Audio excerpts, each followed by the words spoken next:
नमस्कार। आपने कभी इस बात पर गौर किया है, दुनिया हमें सिर्फ हमारी नॉलेज या ज्ञान से जज नहीं करती, बल्कि इस बात से परखती है कि हम अपनी बात रखते कैसे हैं। आज के इस खास विश्लेषण में हम बातों से जीतना सीखें कि पूरी गाइड को डिकोड करने वाले हैं। ये वो तकनीकें हैं जिनसे आप अपने साधारण से शब्दों को भी एक अजेय ताकत में बदल सकते हैं। और सच मानिए, सही कम्युनिकेशन किसी की भी पूरी पहचान बदल कर रख सकता है। तो चलिए शुरू करते हैं। ठीक है, तो आइए सीधा टॉपिक पर आते हैं। हमने मूल स्रोत के सभी 20 विस्तृत भागों को, जिसमें first impression, body language, listening skills और लीडरशिप जैसे बहुत ही अहम विषय शामिल हैं, उन्हें 5 मजबूत पिलर्स या स्तंभों में समेट दिया है। ये हैं एक मजबूत नींव, सुनना और समझना, प्रभाव और सहमति, हर परिस्थिति में संचार और अंत में अभ्यास और मास्टरी। अब जरा इस अंतर को समझिए। एक औसत कम्युनिकेटर और एक मास्टर कम्युनिकेटर में असल में क्या फर्क होता है? देखिए, एक औसत इंसान अक्सर सिर्फ इसलिए सुनता है ताकि वो अपना जवाब दे सके। वो भारी भरकम शब्दों के जाल में उलझ जाता है। लेकिन एक मास्टर, उसका पूरा फोकस सामने वाले को समझने पर होता है।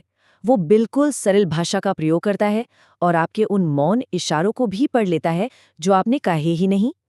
किसी भी मुश्किल बातचीत में वो माहौल को भांपकर स्थिति को आसानी से संभाल लेता है।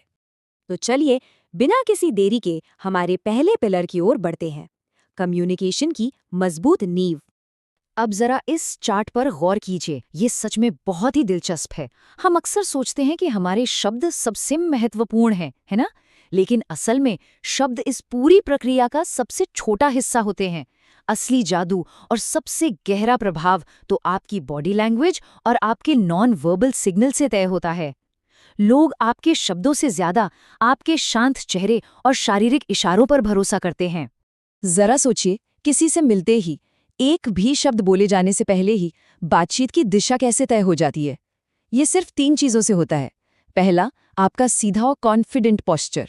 दूसरा, आंखों से एक बैलेंस्ड कांटेक्ट। और तीसरा, आपकी एक बिल्कुल नेचुरल सच्ची मुस्कान। ये तीनों मिलकर एक ऐसा पावरफुल फर्स्ट इंप्रेशन बनाते हैं ना, जो सामने वाले के दिमाग पर तुरंत गहरा असर छोड़ता है। आगे बढ़ते हैं हमारी दूसरे पिलर की तरफ। ये कम्युनिकेशन का सबसे अंडररेटेड लेकिन यकीनन सबसे ताकतवर हथियार है, दूसरों को सच में सुनने और समझने की कला। जिसे हम एक्टिव लिसनिंग कहते हैं, वो आखिर है क्या?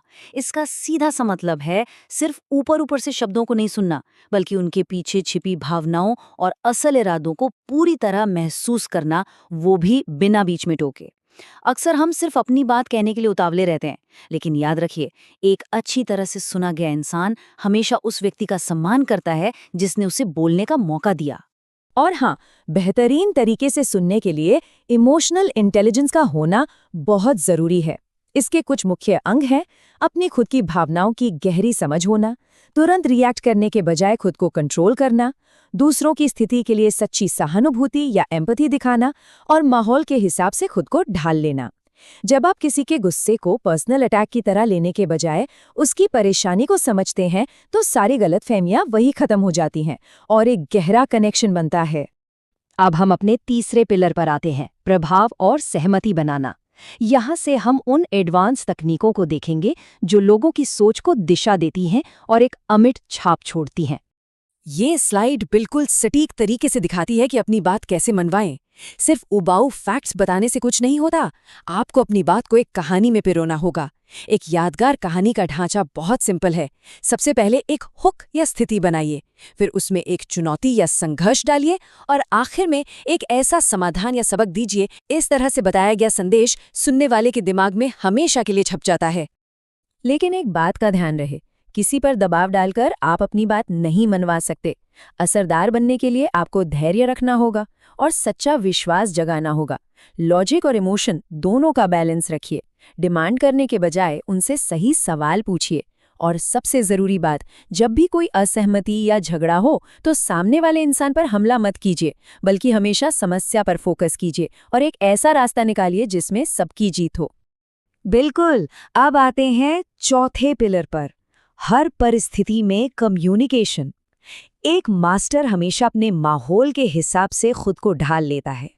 आपको समझना होगा कि अलग अलग सिचुएशन में अलग अप्रोच चाहिए। स्टेज पे जाने से डर लगता है, तो इतनी गहरी तैयारी कीजिए कि डर ही खत्म हो जाए। ऑफिस में है तो अपनी बात को एकदम क्लियर और प्रोफेशनल रखिए।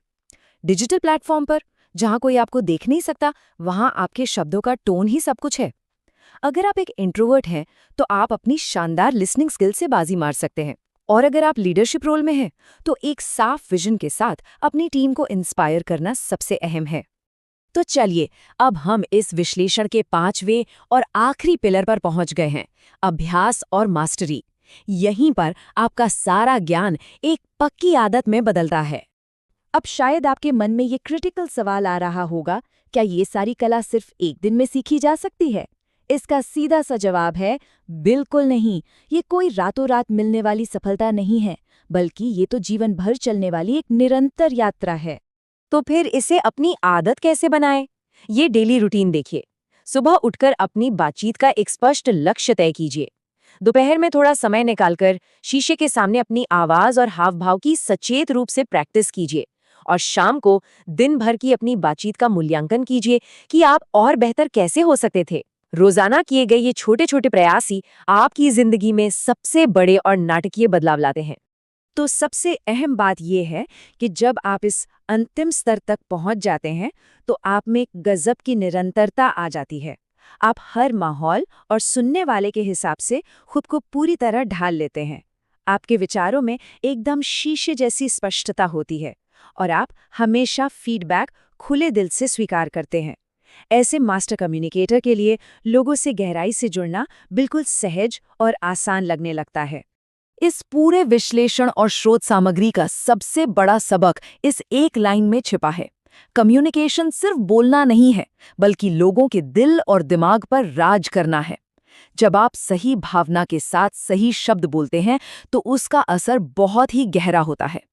तो अब अंत में सोचने वाली बात यह है, क्या आपके शब्द आपकी सबसे बड़ी ताकत बनने के लिए पूरी तरह से तैयार हैं? इन 20 अध्यायों का निचोड़ यही है कि आपके शब्दों में सचमुच दुनिया बदलने की ताकत है। ये एक ऐसा सवाल है जिसका जवाब हम में से हर उस इंसान को खोजना है जो दुनिया में अपनी एक अलग, अमिट और शक्तिशाली पहचान बनाना चाहता है। बहुत बहुत शुक्रिया।